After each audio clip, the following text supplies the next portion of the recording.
हूँ आपके साथ संदीप मणि त्रिपाठी। आप देख रहे हैं यूपी टुडे न्यूज। इस समय उत्तर प्रदेश में पंचायत चुनाव चल रहे हैं और इसी में कोरोना की महामारी भी फैली हुई है। लेकिन आज हम पड़ताल करने पहुंचे हैं भागलपुर ब्लॉक के रेवराहा गांव में, जहां पर हम आज यहां के विकास कार्यों की पड़ताल करेंगे। जानते हैं यहां के नागरिकों से कि इनके गांव में पिछले 5 सालों में क्या कुछ विकास हुआ है। जी, आपके गाँव में 5 साल प्रधानी रही, पिछले साल क्या कुछ काम हुए? आपको क्या लगता है कितना विकास हुआ है? विकास तो कोई खास नहीं हुआ है हमारे गांव में जी।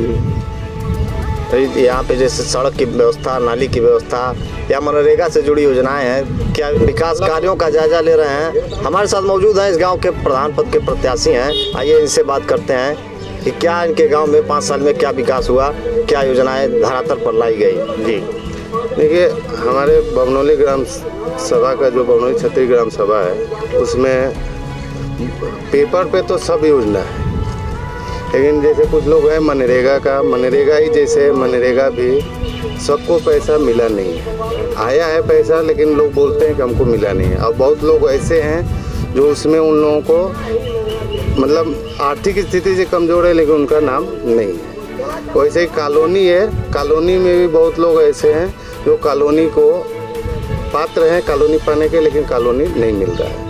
वैसे ही पशु आश्रालय में है, पशु आश्रालय में भी बहुत लोग हैं जो उन लोगों को मिल ही नहीं रहा है, उस योग्य हैं लेकिन उनको नहीं मिल रहा है। गांव में सड़कों का, बिजली, पानी, नाली का क्या व्यवस्था है? बिजली, पानी, सड़क, बहुत लोगों का ऐसा है कि उनके यहाँ साइकिल जाने तक का रास्ता नहीं है। नाली तो उनके घर में एकदम मतलब नदी बन जाता है बारिश के टाइम में, ऐसा भी स्थिति है।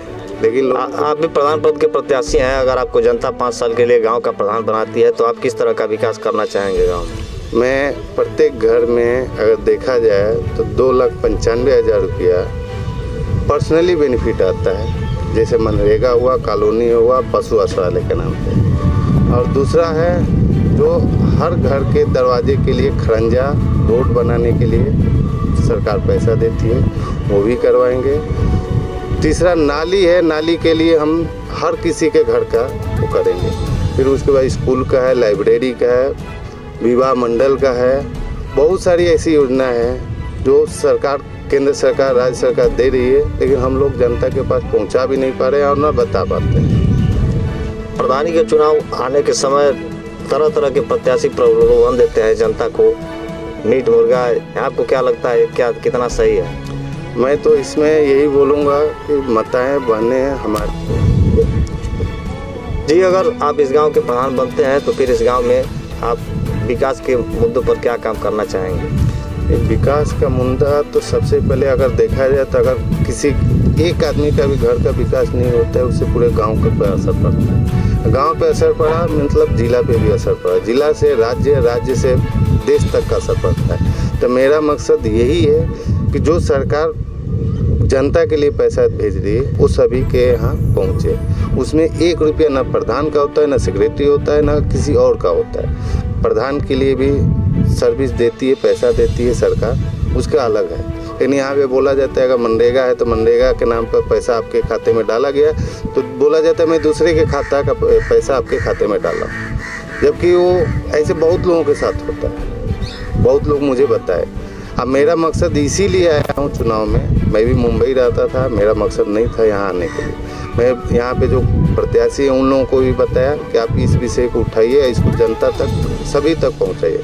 लेकिन लोग इग्नोर कर दिए, बोले कि चुनाव के बाद हम करेंगे। जब अभी कोई प्रधान नहीं है तो कोई नहीं बोल रहा है। यहाँ पे 5-5, 6-6 प्रत्याशी हैं, बिना प्रधान के नहीं बोल पा रहे, तो प्रधान कोई बन जाएगा तो कौन बोलेगा?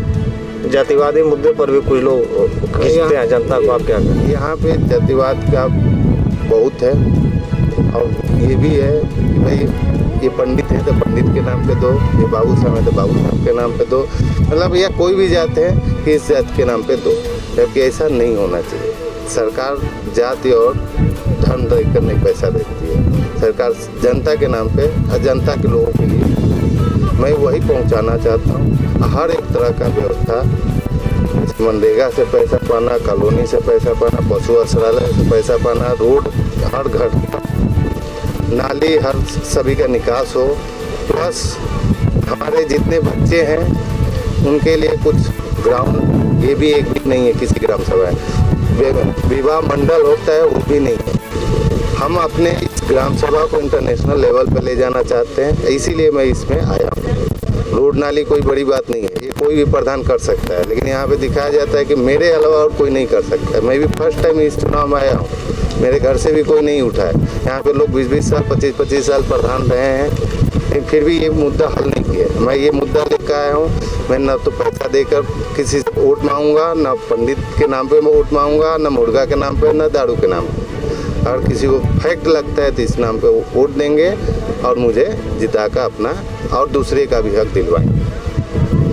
अमित पाठक जी, आप देखें के प्रधान पद के प्रत्याशी हैं, इनकी सोच, इनके विचार आप देखे हैं। अब फिर गाँव की जनता करेगी, उसे विकास किस हद तक किस रूप में चाहिए। नमस्कार, जय हिंद। अगर हमको जनता चुन ली, प्रधान बन जाएंगे तो हर घर में एक नरेगा का काम देंगे। नाली, सड़क, रोड, कॉलोनी, हर एक योजना जो होगा सरकार की सबको लाभ देंगे। इसलिए हमको जनता चुने। बमनौली छत्री का ग्राम रेघरवा। आपका नाम क्या है? सोनापति पाठक।